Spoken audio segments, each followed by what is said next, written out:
Hello મિત્રો, ચલો આજે કંઈ ચટપટું બનાવીએ. એ છે મુંબઈની ફેમસ સ્ટ્રીટ સ્ટાઇલ સેવપુરી. હવે મુંબઈની ફેમસ આ સેવપુરી બનાવવી હોય તો ફટાફટ બટેટા લઈ લો. અરે બટેટા એટલે આલુ. હા, પહેલાં તો આલુને ફટાફટ કુકરમાં ફેંકી દો અને પછી 4 સીટી આવે ત્યારે સમજો આલુ રેડી છે.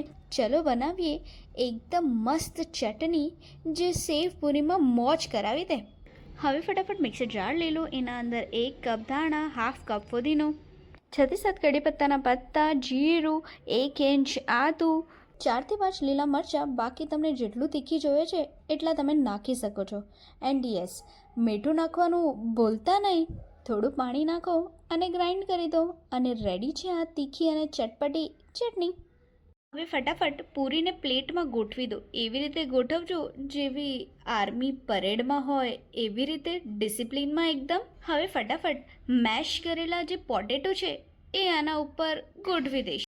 નેક્સ્ટ સ્ટેપ આપણો જશે ફટાફટ ઓલી જે ગ્રીન ચટણી આપણે બનાવેલી હતી એ ચટણી આપણે આમાંના ઉપર એક પૂરી ઉપર લગાડી દઈશું. હવે જે નાના નાના કાંદા, નાના નાના ટમાટર જે કાપીને રાખ્યા છે એ પણ આપણે એક પૂરી ઉપર લગાડી દઈશું. ટમાટર, કાંદા એવી રીતે લાગે જાણે પૂરી ખુદ બોલે છે કે મને તો ડ્રેસઅપ મળી ગયું. હવે એડ કરીએ આ સેવપુરીની સિક્રેટ ચટણી. એ છે ગાર્લિક ચટણી. અરે હા, ઇમલીની ચટણી બનાવવાનું ભૂલતા નહીં. એકચ્યુઅલ મજા તો આ ઇમલીની ચટણીમાં જ છે, જે ચટપટો, ખાટો, મીઠો બંને સ્વાદ આપે છે. આપણે હવે ઇમલીની ચટણી પણ નાખી દઈએ તો આપણા સેવપુરી કમ્પ્લીટ થઈ જાય. અરે સેવપુરી સેવ વગર તો કેવી રીતે કમ્પ્લીટ થશે? એટલી બધી સેવ નાખી દો કે તમારી પૂરી જ ગાયબ થઈ જાય.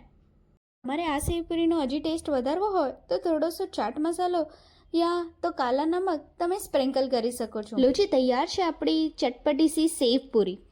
ઘરે બેઠા બેઠા જ આનંદ લો. Thank you.